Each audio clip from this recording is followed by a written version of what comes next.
Shalom sahabat semua dan salam sejahtera. Marilah kita memulakan hari kita dengan menyantap firman Tuhan. Sarapan kasih yang membawa terang bagi jalan kita serta kesegaran bagi jiwa kita. Dalam Amsal 3 ayat 11 dan 12, firman Tuhan menyatakan, "Hai anakku, janganlah engkau menolak didikan Tuhan. Dan janganlah engkau bosan akan tegurannya, karena Tuhan memberi ajaran kepada yang dikasihinya, seperti seorang ayah kepada anak yang disayangi." Sahabat semua, kebanyakan kita apabila mendengar perkataan didikan atau teguran, mungkin langsung teringatkan saat-saat kita ditegur oleh ibu bapa, oleh guru, ataupun pemimpin rohani. Ianya bukanlah saat yang menyenangkan. Namun dalam Amsal 3 ayat 11 dan 12, firman Tuhan mengajar kita untuk melihat didikan Tuhan sebagai sesuatu yang sangat perlu, bukan sebagai beban, tetapi sebagai bukti kasih-Nya. Didikan Tuhan adalah satu bentuk cinta, sama seperti seorang bapa yang ingin melihat anaknya berjaya dan tidak tersesat dalam hidup. Tuhan juga mahu setiap kita berjalan dalam jalan yang benar, jalan yang membawa kepada kehidupan dan bukannya kebinasaan. Janganlah menolak didikan Tuhan. Penulis Amsal memulakan dengan peringatan, janganlah engkau menolak didikan Tuhan. Ini bermaksud sebagai anak-anak Tuhan, kita harus bersedia untuk ditegur. Teguran Tuhan boleh datang dalam pelbagai bentuk. Melalui firman-Nya yang menyentuh hati kita, melalui suara Roh Kudus yang menegur dalam diam, dan juga melalui nasihat pimpinan rohani ataupun orang percaya yang lain. Dan kadang-kadang melalui pengalaman hidup yang sukar, yang membuatkan kita merenung dan akhirnya berubah. Namun, seringkali kita menolak atau mengabaikan didikan Tuhan karena hati kita keras, ego kita terlalu tinggi, ataupun kita lebih suka zon selesa kita. Tetapi Tuhan tidak akan berhenti menegur, karena kasih-Nya tidak akan berakhir. Mengapakah teguran Tuhan itu penting? Ayat 12 memberikan jawaban yang sangat indah. Karena Tuhan memberikan ajaran kepada yang dikasihinya. Ini bermakna jika Tuhan sedang menegur kita, itu tandanya kita dikasihi. Jika hidup kita disesuaikan oleh firman Tuhan, itu tandanya Tuhan bekerja dalam kita. Seperti seorang ayah yang membetulkan anaknya agar anak itu tidak jatuh ke dalam bahaya ataupun membuat keputusan yang salah. Tuhan juga membetulkan jalan hidup kita agar kita tetap berada dalam kehendak-Nya. Tanpa didikan, kita akan terus berjalan mengikut keinginan sendiri, yang akhirnya membawa kepada kehancuran.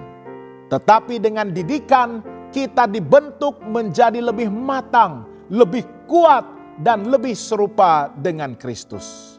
Didikan adalah kunci kepada kejayaan rohani. Kejayaan sebenar dalam hidup bukanlah diukur daripada kekayaan ataupun pencapaian duniawi, tetapi daripada kedewasaan rohani dan ketaatan kepada Tuhan. Dan ini hanya dapat dicapai melalui proses didikan. Yesus sendiri, walaupun anak Allah, belajar taat daripada apa yang telah dideritanya. Ibrani 5 ayat 8. Jika Yesus pun melalui proses ini, apatah lagi kita? Didikan Tuhan akan meluruskan jalan kita, menghindarkan kita daripada keputusan yang merugikan, menjadikan kita pribadi yang berkenan di hadapan Tuhan, dan memberikan kita hikmat dalam setiap aspek kehidupan. Marilah kita membina hidup yang dipimpin dalam kasih dan rahmat Tuhan. Apabila kita menerima didikan Tuhan dengan kerendahan hati, kita akan mengalami kehidupan yang penuh damai dan penuh berkat. Mazmur 32 ayat 8 berkata, "Aku hendak mengajar dan menunjukkan kepadamu jalan yang harus kau lalui. Aku hendak memberi nasihat, mataku tertuju kepadamu." Tuhan tidak menegur untuk menghukum, tetapi untuk membimbing. Dia tidak memperbetulkan kita untuk mempermalukan, tetapi untuk memulihkan dan memperkasakan.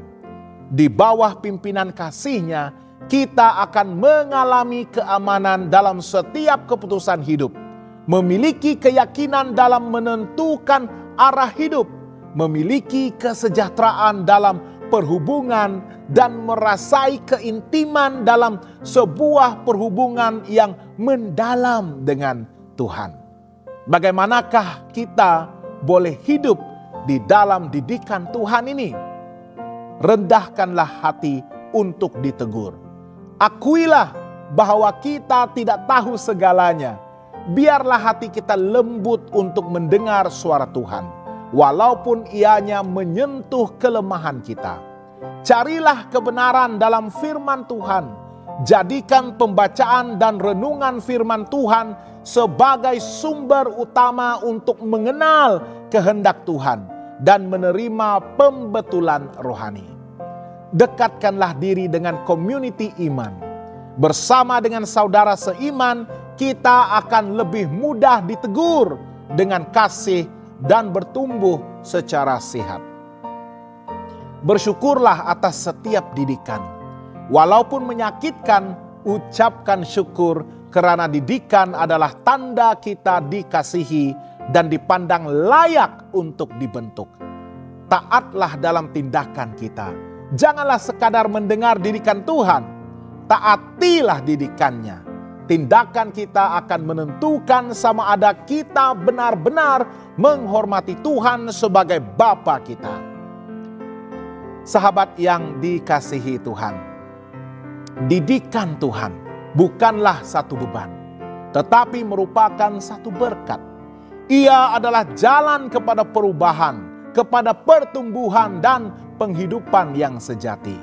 Amsal 3 ayat 11 dan 12 mengingatkan kita bahwa sebagai anak-anak Tuhan, kita perlu menerima tegurannya dengan hati yang terbuka. Kita perlu hidup sebagai anak-anak yang menghormati dan percaya kepada Bapanya.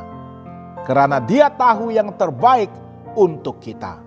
Marilah kita terus berjalan dalam kasih Tuhan. Tidak menolak didikannya, tetapi menerimanya dengan penuh kesyukuran. Disitulah terletaknya kejayaan rohani dan kesejahteraan hidup yang sejati. Jangan lupa untuk melayari dan subscribe saluran YouTube kami di youtube.com/@hopetv Malay. Tuhan memberkati dan selamat bersarapan.